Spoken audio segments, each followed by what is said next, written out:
एक संत के पास गया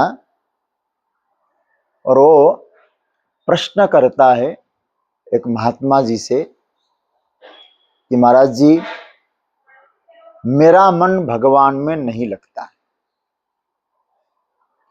मेरे पास कोई कमी नहीं, सब व्यवस्थाएं हैं, सब कुछ है, लेकिन जिस मात्रा में ठाकुर जी से मन जुड़ना चाहिए था वो जुड़ नहीं पाता। मैं आपके साथ ये बात शेयर करने आया हूं, जिज्ञासा लेकर आया हूं। कहकर के एक फूल का गुलदस्ता बनाया हुआ था, उसने महात्मा जी को वो गुलदस्ता सौंपा। महात्मा जी उस गुलदस्ते को देखने लगे, देख रहे हैं, बार बार टकटकी लगा के देख रहे हैं। जो प्रश्न करने वाला है उसकी ओर नहीं देख रहे हैं, उसके द्वारा बनाए गए उस गुलदस्ते को देख रहे हैं। फिर कहा, महाराज जी, मैंने आपके चरणों में कुछ निवेदन किया था। तो महाराज जी कहते, कितना सुंदर गुलदस्ता बनाया है, बड़ा प्यारा है। फिर वो भी परेशान होके कहा, महाराज जी, मैंने कुछ पूछा है आपसे। बोले, क्या सुंदर बनाया है तूने गुलदस्ता। कहा कि महाराज जी, मैंने कुछ पूछा है आपसे। वो गुलदस्ता जो आप बार बार देख रहे हैं ना, वो मैंने बना के लाया हूं, मैंने आपको दिया है, इसको फेंक दूं क्या। बोले, नहीं, इसको फेंकिए नहीं, लेकिन जिसने गुलदस्ता बनाया है उसकी बात भी सुनिए, उसको भी तो निहारिए। महाराज जी ने गुलदस्ता एक तरफ रख के कहा, मैं तुम्हारे प्रश्न का उत्तर दे रहा था। बोले, क्या मतलब हुआ है, उत्तर ऐसे थोड़ी दिया जाता है। तो कहा कि उत्तर इस दृष्टि से मैं दे रहा था क्योंकि गुलदस्ता तुमने बनाया, मैं गुलदस्ते को तो देखूं, तुमने बनाया है ना, लेकिन बनाने वालों को न देखूं, तो मेरा चित्त कैसे देने, जो गुलदस्ता दे रहा है उसको, उसके प्रति मेरा भाव अच्छा रहेगा अथवा वो खुश हो जाएगा।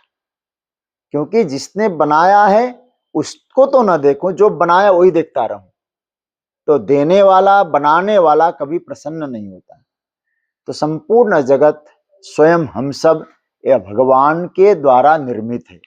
ठाकुर जी ने हमको बनाया है, तो हमने जो कुछ उसने बना के हमको दिया है, दिखाया है, उसको तो हम निहारते रहें, बनाने वाले को न देखें, उसका महत्व न दें, तो क्या होगा, हमने उसके वस्तुओं को तो देखा लेकिन उसको नहीं समझ पाए। तो इसका मतलब है जिसकी रचना है, रचनाकार पर भी श्रद्धा होनी चाहिए, तब ये जो वस्तु है ना, ये सदुपयोग होते हैं।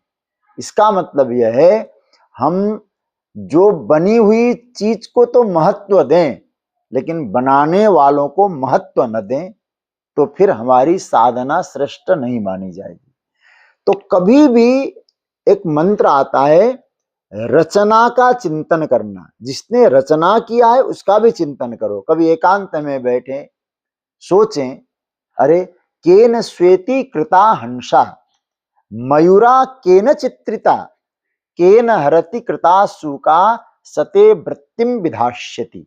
इसका अर्थ होता है, एकांत में बैठ के चिंतन करते रहें, केन श्वेति कृता हंसा, इन हंसों को किसने सुंदर सफेद रंग का बनाया होगा। केन हरति कृता सूका, ये हरे रंग के तोते को किसने निर्माण किया होगा, कितना सुंदर कलर है। मयूरा केन चित्रिता, मोर को किसने सजाया होगा, जिन सजाने वाले हाथ कैसे रहे होंगे, किस प्रकार से उसने ब्रश लिया होगा, इनको सजाया होगा, और कितना कोमल होगा। तो देखने में इतना सुंदर लगता है, तो बनाने वाला कितना सुंदर होगा। जगत का रंग क्या देखूं, तेरा दीदार काफी है।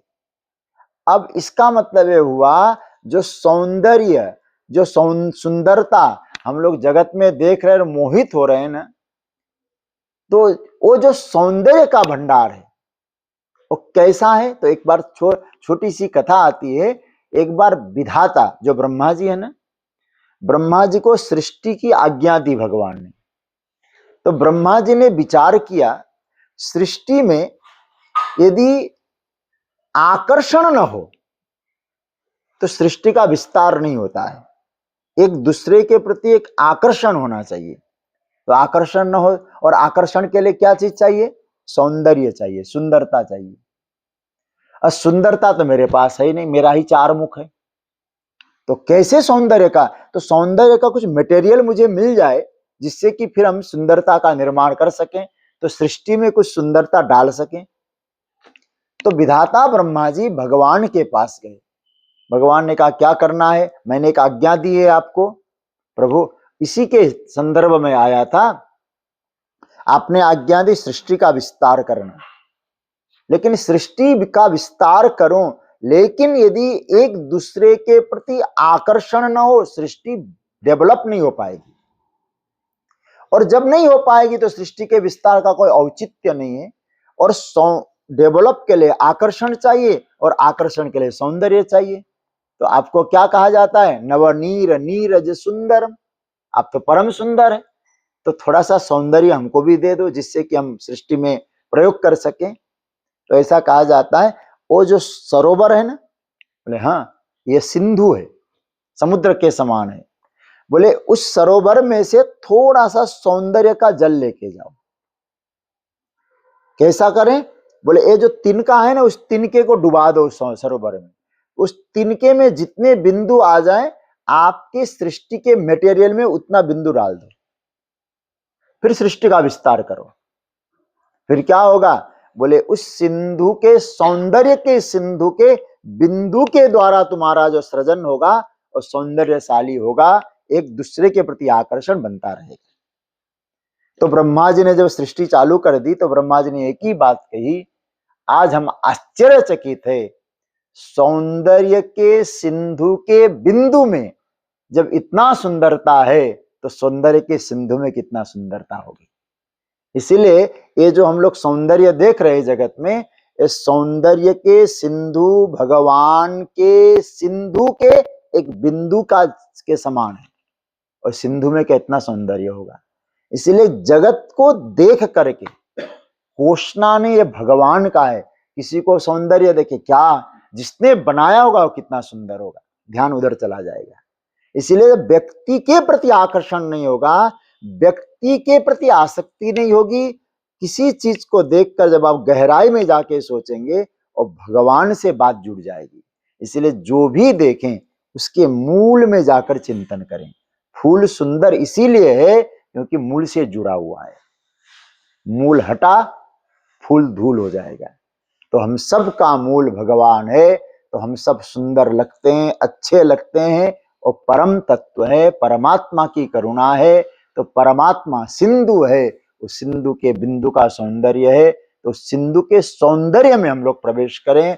यदि अनुभव में आ जाएगा तो फिर समझ में आ जाएगा जिसको हम सौंदर्य समझ रहे थे, और सौंदर्य तो उसी परमात्मा का एक अंश है यहाँ।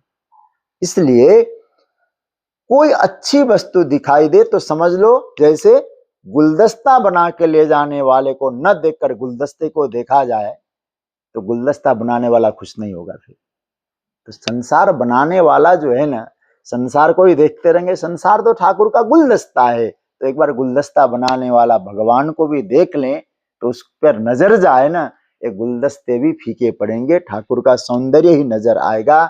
जगत परमात्मा का ही स्वरूप है। इसलिए कोई भी चीज देखें उसकी गहराई में जाकर के उसकी वृत्ति को ठाकुर जी की ओर मोड़ देंगे तो जगत में कोसने की कोई बात नहीं है। भगवान का ही दिव्य दर्शन आपको होता रहेगा। यही सूत्र है। जीवन में कहीं भी कुछ देखें तो गहराई में उतरकर उसको ठाकुर जी से जोड़ देंगे तो जगत कभी बाधक नहीं बल्कि भगवान की ओर बढ़ने के लिए साधक हो जाता है। फिर जगत को कोसने की जरूरत नहीं है, स्वयं को कोई कोसने की जरूरत नहीं है। ये सब संसार ठाकुर जी ने बनाया है। ठाकुर जी सौंदर्य सुंदर है, उनका एक छोटा सा स्वरूप है। तो हम लोग क्या करें? जगत के मूल को देखेंगे तो संसार बाधक नहीं साधक बन जाएगा। भक्तवत्सल भगवान की